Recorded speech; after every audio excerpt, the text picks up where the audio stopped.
하나님의 말씀 봅니다. 누가복음 제20장 오늘은 9절부터 시작해서 18절에 있는 말씀까지 말씀을 교독하겠습니다. 9절부터 18절입니다.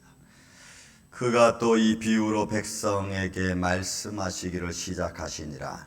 한 사람이 포도원을 만들어 농부들에게 세로 주고 타국에 가서 오래 있다가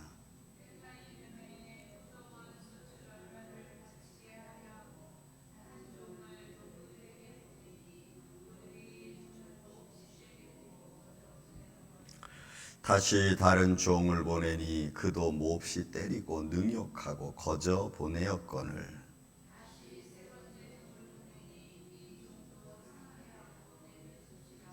포도원 주인이 이르되 어찌할까 내 사랑하는 아들을 보내리니 그들이 혹 그를 존대하리라 하였더니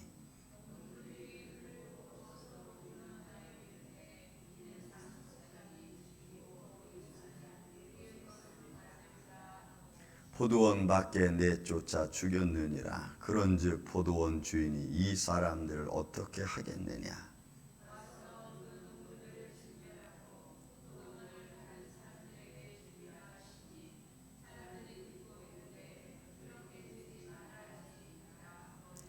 그들을 보시며 이르시되 그러면 기록된 바 건축자들의 버린 돌이 모퉁이의 머릿돌이 되었느니라 함이 어찌미냐.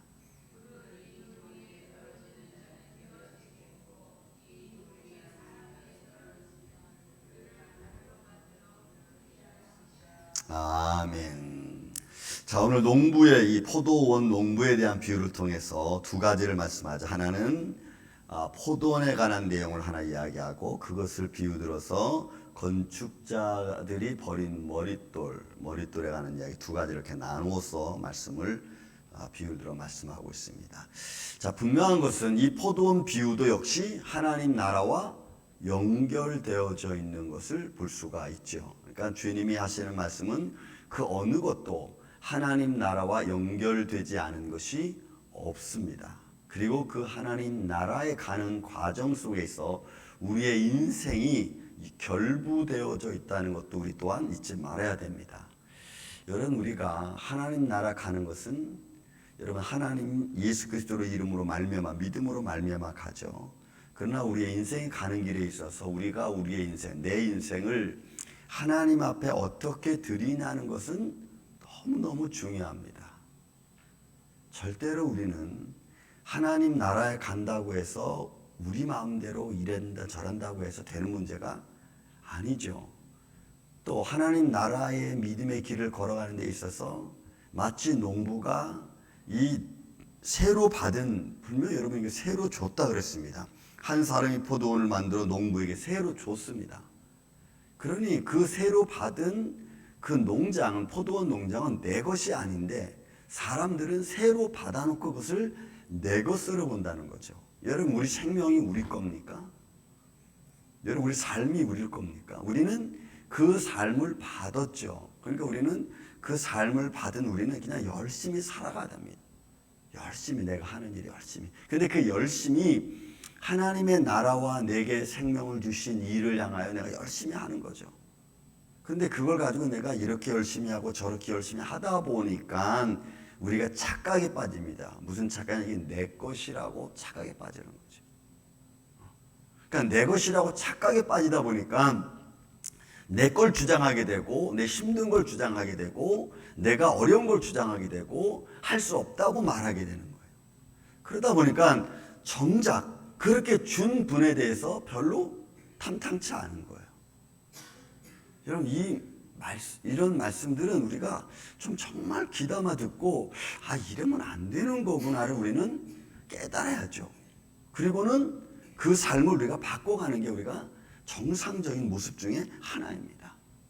자, 포도원 농부에게 세를 줬습니다. 농부에게 세를 주고 타국에 가서 오래 있다가 때가 이름에 포도원 소출 얼마를 바치게 하려고 한 종을 농부에게 보냈습니다. 그 당연하죠. 세로 줬으니까. 여러분, 우리가 렌트 사니까 여러분 렌트비를 내야 되잖아요. 저는 한국에 살다가 미국 와서 처음 느낀 게 뭐냐면 이 렌트 개념이었습니다. 그리고 집을, 그러니까 한국에서는 집을 사면 내 집이라고 생각하고 론에 대해서는 별로 그렇게 론이 있으니까 이건 은행 거야, 뭐 나라 거야 이런 별로 생각을 안 했는데 미국 가서 보니까 집을 사도 렌트고 렌트를 살아도 렌트고 평생 렌트인 것 같아요. 인생 자체가. 그런 모습을 바라보다 보니까 야 우리가 이런 결국 우리 인생은 이렇게 누군가에서부터 뭐를 받고 그것을 내가 평생 그냥 갚아가면서 사는 거구나라는 것을 전 미국 와서 새롭게 느꼈어요. 그 렌트라는 개념 속에서. 그러니까 내가 수고한 것은 반드시 나에게 준 이에게 언젠가는 드려야 된다는 것이 전제되어져 있다는 거죠.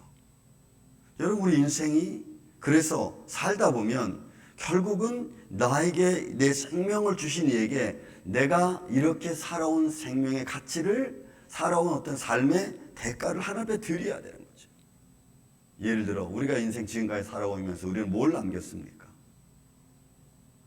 우리가 남긴 것은 고집이고 우리가 지금까지 살아오면서 남긴 것은 아집이고 그리고 신경질이고 그래서 그렇게 고집과 아집과 내 신경질을 남겨놓은 결과는 결국 뭐였습니까? 내 욕망이고 내 자랑이고 그 나머지는 그래서 남겨놓은 결과가 뭐냐 말이에요. 이것도 마음에 안 들고 저것도 마음에 안 들고 이거 삐뚤어지고 저거 삐뚤어지고 그리고 또 그 삐뚤어진 것을 내 잘못이라고 생각하지 않고 다 네 잘못이고 다 이렇게 생각하잖아요 우리는. 여러분 주인이 와서 묻습니다. 너 이게 뭐냐? 라고 만들면 이거 내 잘못이 아니고 얘들 잘못입니다. 이렇게 말하겠어요 우리가? 우리는 그렇게 한다는 거예요 지금. 그런 인생을 지금 우리가 살고 있다는 거죠. 포도원 농부가 와서 열심히 일했으니까 이게 내 건 줄 착각해가지고 세를 받으러 온 종을 내쫓아버리는 거예요. 여러분 받아들이지 않는 거예요.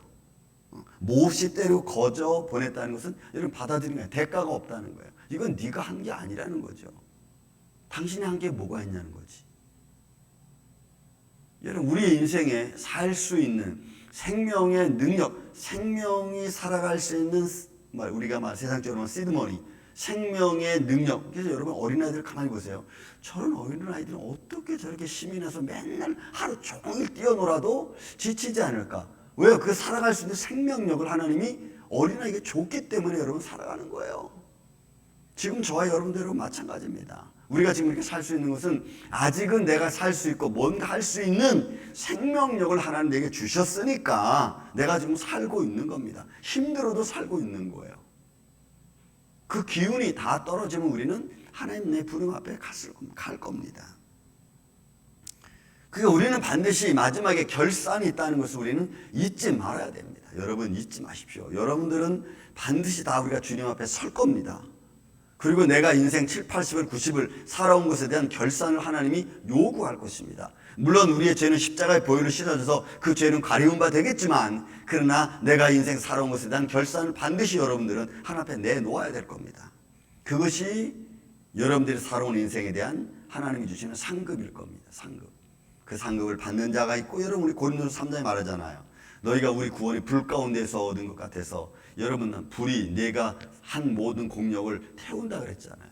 어떤 것은 금으로 은으로 나무로 집으로 그러니까 공력이 타서 없어져 버리면 여러분 아무것도 남는 게 없다고. 여러분 마음으로 생각하세요. 반드시 여러분들은 우리 하나님 앞에 여러분들이 살아온 인생의 공력을 하나님 앞에 내놓아야 됩니다.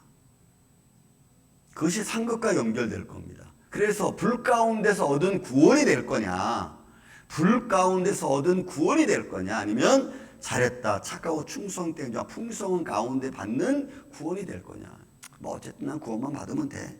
뭐 그러면 할 수 없죠. 상급하고는 아무 상관이 없는 겁니다. 여러분 포도원 비유는 절대로 그냥 예수님이 그냥 여러분들이 마음 듣기 좋으라고 한 비유겠어요, 이 말씀이?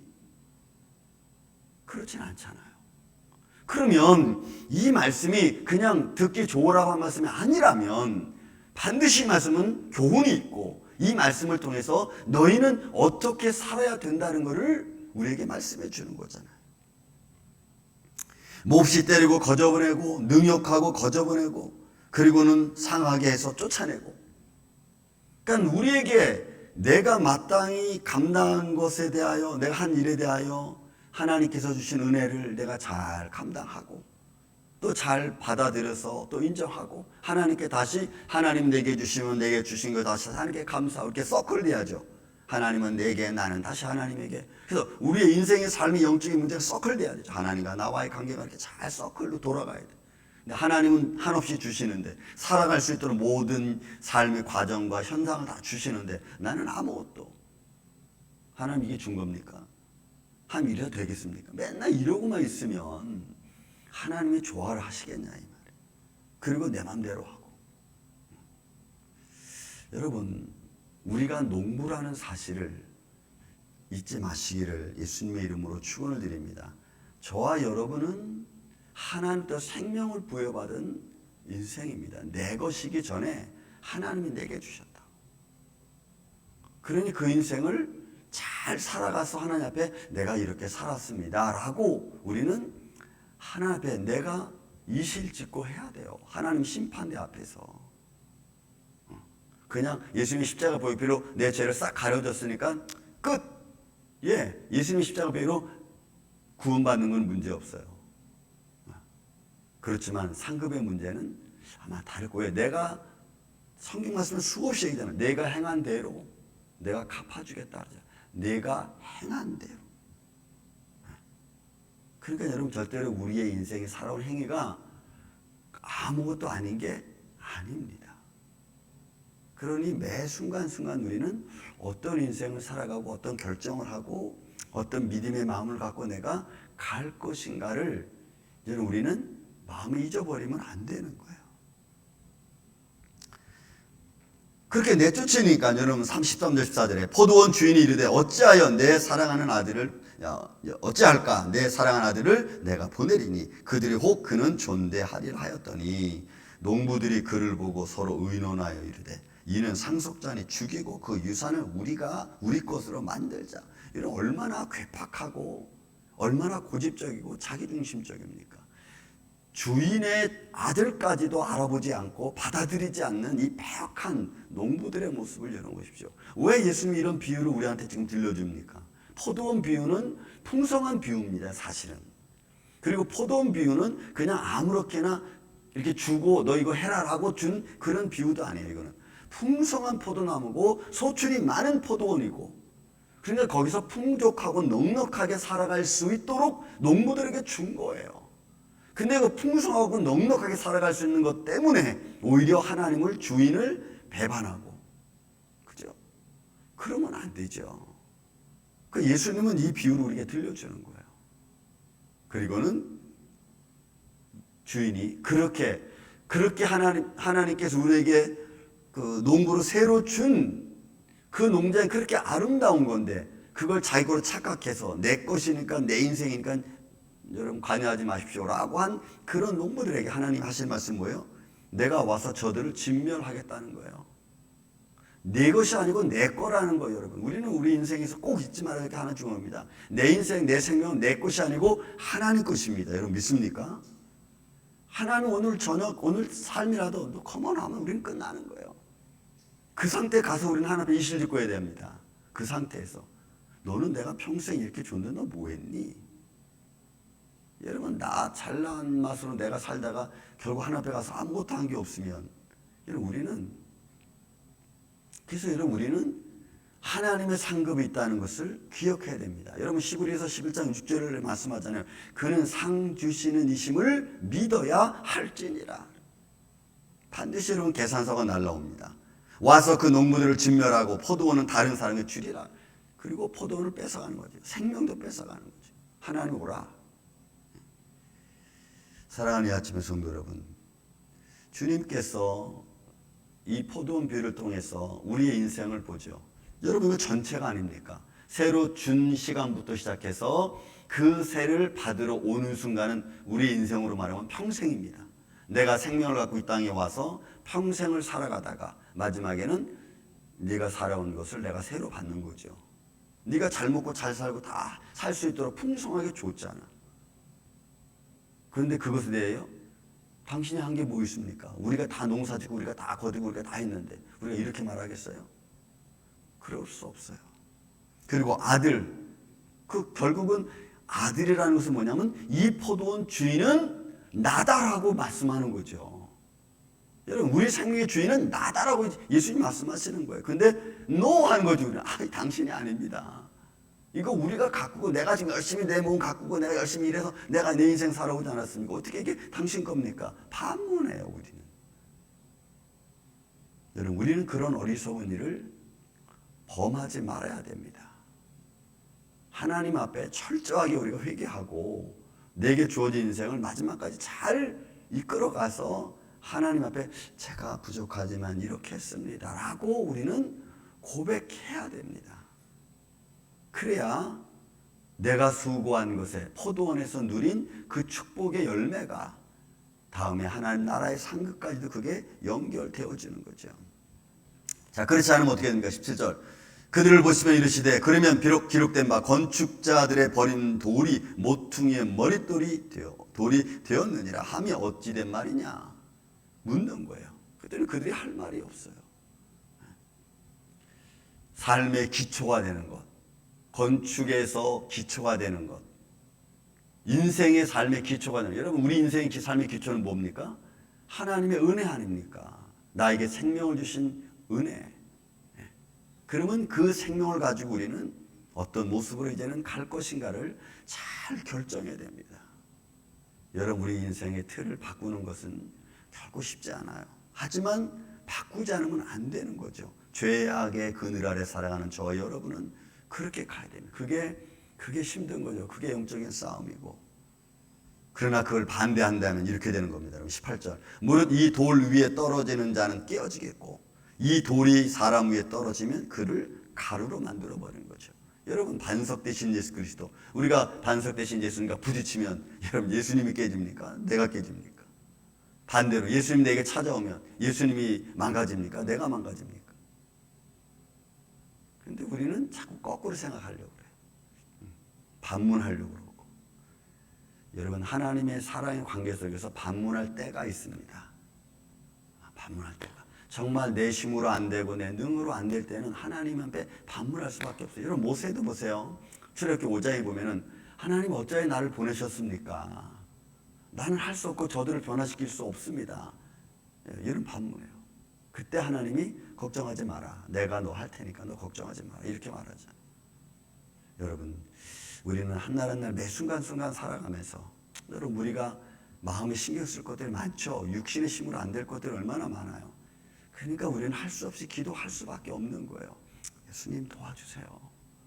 그래, 감동해 주세요. 예수님 아시잖아요. 그렇게 기도함으로 여러분, 우리의 삶을 하나님과 좀 가까이 하고 하나님의 손길이 더 가까이 우리의 삶을 주관할 수 있도록 우리의 내 시간 속에 들어와서 역사하시는 하나님을 오늘 이 아침부터 잠자리에 닿는 순간까지로 만나시고 그 주님의 손길 안에서 오늘 여러분 기쁨의 복된 하루가 되시기를 예수님의 이름으로 축원을 드립니다. 사랑과 은혜가 많으신 아버지 하나님 감사합니다.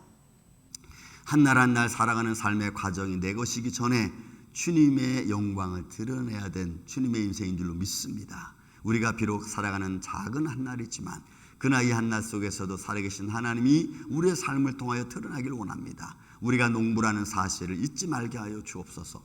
우리 인생을 새로 받았다는 거 잊지 말게 하여 주옵소서. 반드시 주님 앞에 우리의 수고한 것을 주인한테 드려야 된다는 거 잊지 말게 하여 주옵소서. 그런 인생의 마음을 갖고 우리가 살아가며 하나님을 찬양하며 예배할 수 있도록 주님 붙잡아 주시고 능력의 손길로 우리를 인도하여 주시옵소서. 그래서 때로는 힘들고 어려워도 견딜 수밖에 없는 것은 내가 지금까지 만들어 놓은 삶의 결과이기 때문에 그렇습니다. 주님, 그 결과들을 마지막까지 잘 만들어갈 수 있도록 주님이 도와주시고 우리의 삶을 주관하여 주시옵기를 원하옵고 사랑이 많으신 예수님의 이름으로 기도하옵나이다. 아멘.